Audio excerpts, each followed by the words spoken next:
আসসালামু আলাইকুম রহমতুল্লাহি ওয়া বারাকাতুহু। শীতের শুভেচ্ছা। প্রথমেই যদিও আজকে ১ তারিখ জানুয়ারি ২০২৪ থেকে ২৫-এ চলে এসেছে ২০২৪, মানে হ্যাপি নিউ ইয়ার।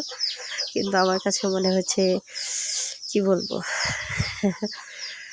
শীতের মধ্যে শীতটাই আগমন করে দিয়েছে ২০২৫। তো ওই জন্যই বললাম যে শীতের শুভেচ্ছা নতুন করে।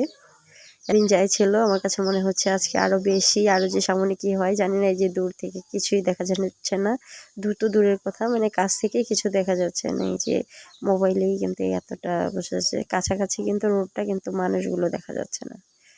আর এইদিকে আলুর জমি কাজ করতেছে, কিন্তু কিছু বোঝা যাচ্ছে না। জুম করে একটু দিলাম, এই যে আলুর জমিতে কাজ করতেছে ক্ষেতের মধ্যে।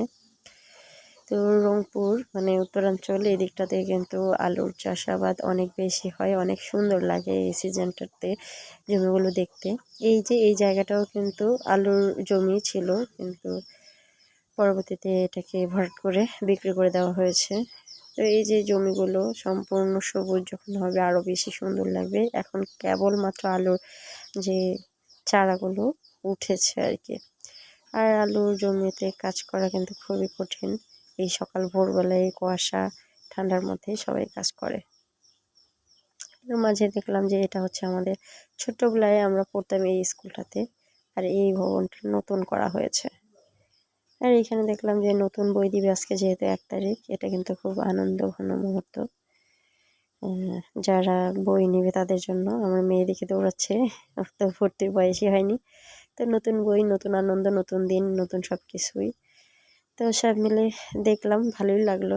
আমাদের পাশেই যেহেতু মাঠ, এখানে দেখলাম। আর এইদিকে এখন ওটা কিন্তু সকালের দৃশ্য ছিল, আর এখন দুপুর, কিন্তু তারপর দুপুর গড়িয়ে বিকেল হয়ে যাচ্ছে, কিন্তু তারপরে এই অবস্থায়, মানে দিন এখনও অন্ধকার ভাব, রোদে তো কোনো দেখাইনি।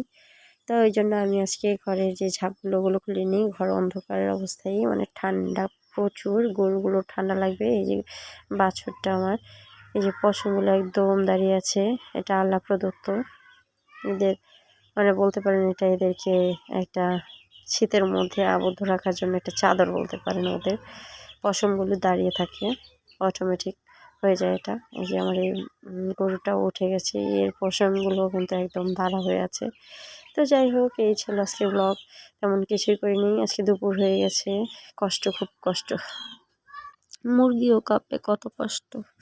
যাই হোক, আল্লাহ হাফেজ, ভালো থাকবেন, সুস্থ থাকবেন। তাই জন্য আমার জন্য দোয়া করবেন যেন আমি আবার শীতে মরে না যাই, কারণ এত সহজে এখনই মরতে চাই না, অনেক কিছুই দেখার বাকি।